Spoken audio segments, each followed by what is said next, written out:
Morning. Okay, so today I've got to make a small thing for the church where I go to, and they need a mirror frame in one of the bathrooms. And I've been neglecting this for a number of months, and I got to get to it. Anyways, I made the vanity originally in walnut, so I want to keep that theme going. The only thing is, I only have a certain amount of walnut left over from the job I just started. So here's what I want to do with it. I'm actually going to be veneering the sides of the frame. Anything that's shown is only going to be 1/8 of an inch, but I'm going to be gluing it onto some pine that I have just to have some backing for it. So I want to be able to do this. I want to make it look as best as I can, but at the same time, I want to use up all the scraps of everything that I have. So that's my objective. So I'm going to show you what I've got so far, and I'm going to see what I can create out of this. All right, so here's a rough sketch of what I want to do right here. I don't have my dimensions yet. I still have to go measure the bathroom, but I at least know my rail sizes of what I have. So here's a piece of pine that I have left over, which is going to be the backing for all the walnut. Here is my walnut that was left over from when I was making the rest of these frames over here. Okay, so these ones here, you can see it's got these little plinth blocks, which I have to make some more. That's the impetus of doing it. So here's a mirror frame for what I have. And so got to make a couple of plinth blocks, and I'm going to be making rails like this, but it's going to have a very traditional top skirt on the top of it, like right there. So that's the only change with what I was doing over there. But anyway, so I'm going to rip this into 2.5 inch strips, and then I'm going to edge band them with solid, and then I'm going to plane them and then put the veneer over top of that. Anyways, I'm going to get started. So here we have it. Got 1/8 inch solid. Got my backing boards here. Okay, so this was just all cut out of leftover pieces. Basically, I'm sandwiching this whole thing together and gluing up those edges. Right, parts are glued up. There we go. Left this one off because it's the top part, and it's going to be molding on top and bottom of it, so I don't need anything. So just these ones I have to run through the planer, just give them a quick skim, and then glue the solid 1/8 inch on top of that.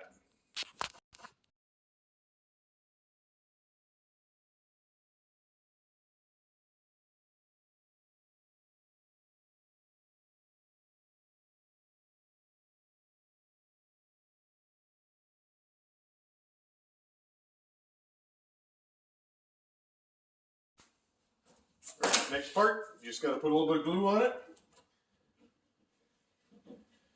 Now you want to get decent coverage on this, because you can't have voids, especially on the edges. The edges is most important. There we go.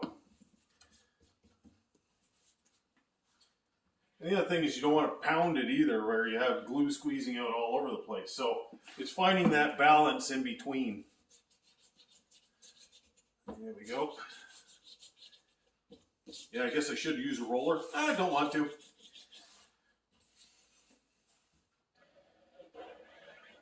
Because then I gotta buy a roller, and I gotta use it, I gotta clean it, or throw it away. Don't like that.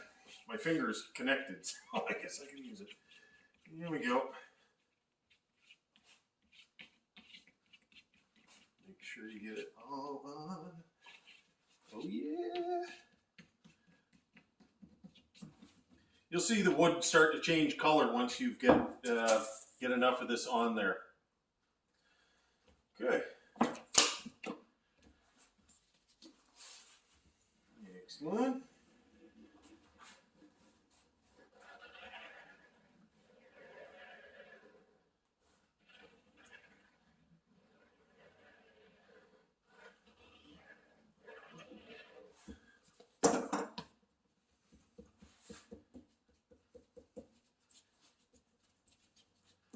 You'll get some squeeze out, but hopefully not too much.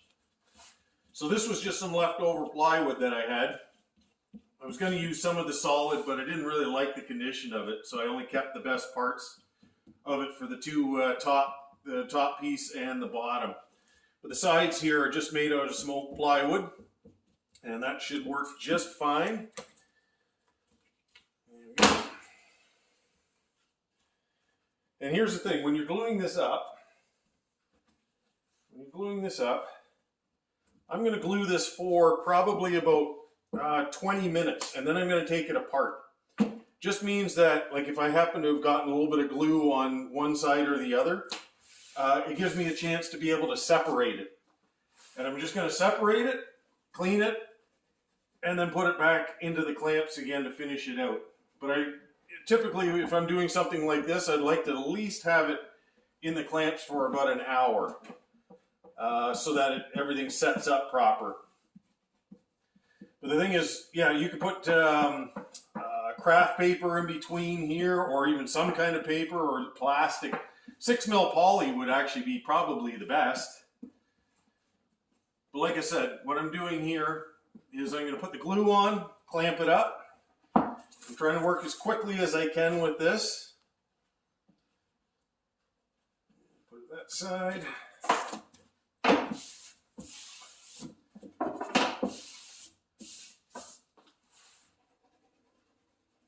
Okay, this is the top, so I'm not too concerned about this one.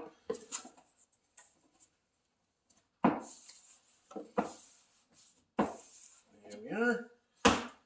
Biggest thing is get this thing clamped as quickly as you can. You never have enough clamps, that's for sure.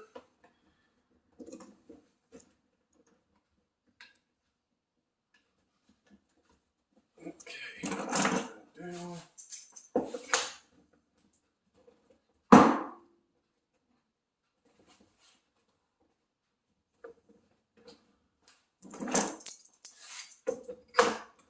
Okay, so you can already see along the edge, and that's why going as quick as you can with this makes all the difference. Because if it starts to set up on you, you're not going to get the squeeze out that you think you will. But I'm getting a light bead all the way across the parts here, so that's exactly what I want. Okay, that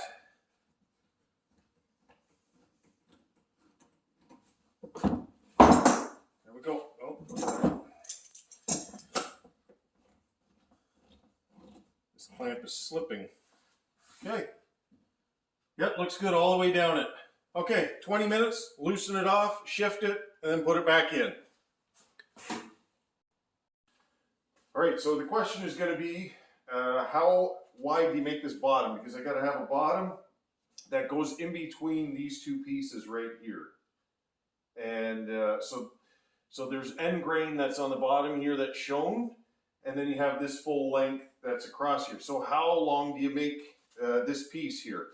Well, I want about 1 inch to cover into the frame with a little bit left over. So I drew out 1 inch by about 5/16. That's the chunk that I need to take out of it. So basically I put it down on the frame so I can visualize it, give it a little bit of a gap like that. And now I can measure my inside part of my frame right here, which is 35 1/4. So on the back of this, 35 1/4 is my size, my length of this piece here. So all I gotta do is cut it to length, and then I know how far I have to go because I have to get this into here, but I also have to have a stopped groove on this piece. So that's why it's important. You just can't cut these pieces and hope to put them together. So that is the reason for that. The other thing is for this top as well, I need to know how long this thing is gonna be to fit in here. So that's the next part I have to calculate out, and yeah, so it's just a matter of cutting and fitting and putting these things together. So this is where I'm at so far. So my bottom rail is cut to 35 1/4. Now I can get the full length of everything here because now I've got the exact measurement. So my top rail, which is going to be sitting on top that way with a molding underneath it. Now I can get the length of it, because this is what's important. It's basically like making an old-fashioned window frame. So this says 40 1/8. So this length here is 40 1/8. But this one will be probably 1/8 and 1/8, so 40 3/8, because you want that little indent in and out. So that's where it's critical to take your measurements off of one side at a time. So right now I don't even have my length yet. I still have to calculate that out, but at least I can do my top part, I can do my bottom part, and then I have to just do my calculation for the length of this. But that's probably the easiest way to do something like this when you're dealing with, working with a piece of glass that's already existing, because you have to work with this and you have to kind of fudge it to see how it's going to work to cover up any of the imperfections in the glass. So that's what I have to work with right now. And yeah, so next part is just cut this to length, cut this to length. And then I have the cap mold that sits on top, which is going to be the next size. And that's going to be a bit longer because I have more of an overhang on this, on the ends and on the front projection out, just because it's thicker than my mid molding. So it's basically going to be sandwiched like this in there. Okay. So with about a 1/2 inch projection here and a 1/4 inch projection on here. So that's what I'm trying to achieve. We'll see how I do. So here are the parts. All right, so what I did was I ran a groove in here, a stop groove, as you can see right here, and I just took the router and just roughly cleaned it out. It doesn't have to be perfect because it's on the back side anyway, so it really doesn't matter, but just enough to get rid of any of the stuff that's in the corner. So I put a pocket screw in here, and I am going to use my upholstery stapler to staple the back side here to hold it in place. Put a pocket screw in there. Biggest thing again, like I've always said when assembling frames and anything, use a square, and this thing, and everything lines up perfectly when you do it that way. So I'm going to set this up and show you what I'm doing. All right, so I put some glue on here already. Line that up.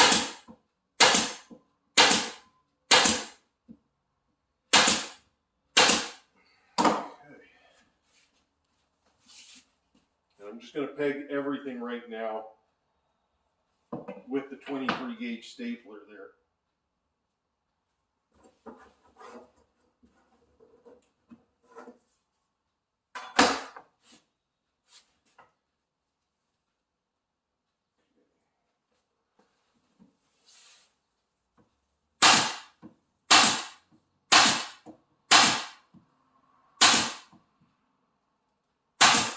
Nice thing with this upholstery stapler is, let's say you have a staple that goes into where the pocket hole is going, like right here, there's a staple right in the way.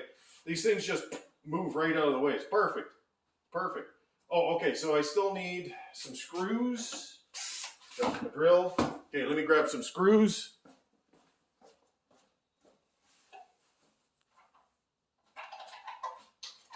All right.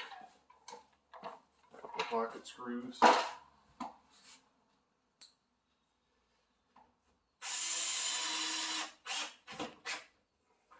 And anytime you're using these pocket screws, don't over torque. Like, you can feel it on the drill when you're using it. You know, you can use the clutch of the drill, but you can also use your hand as the clutch, and it actually works quite well. All right, so there you go. So we have the bottom of the frame. Now I got to put the top on. Okay. So that is going, almost put it upside down. Put it upside down again. Okay, so here's a bit of an issue because I have this piece of walnut on here. So I actually want it to go the other way around because I need this up like that. So I'm going to actually have to flip it over and then run a staple through the side, I think. I want this to be like that. Right there. You can see I want that. I need this to line up with this right here because that was my measurement that I took. And then the same thing over there. So what I think I'm going to do is I'm going to put a clamp on here, just clamp it from here to here, let it set up, put the pocket screw in it, and then finish it out with the staples. So I think that's what I'm going to do. I'm going to grab some clamps and get that.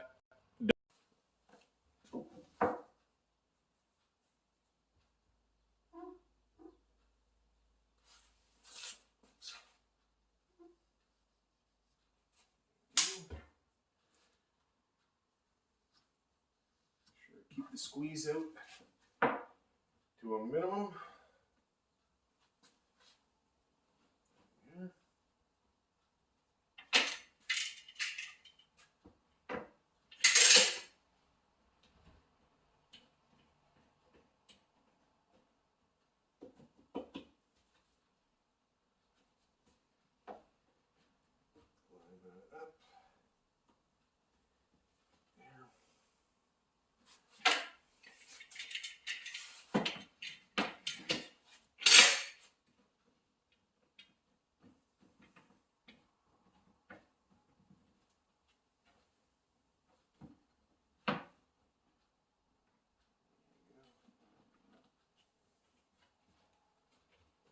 Down.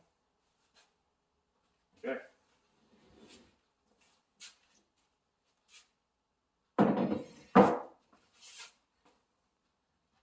Slight readjust to get everything lined up.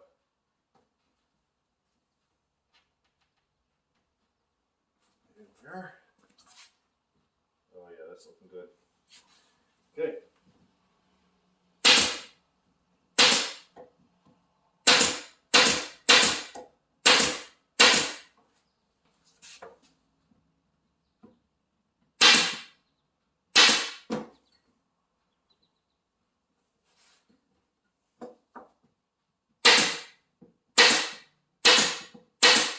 Love it. Okay. Finish it out.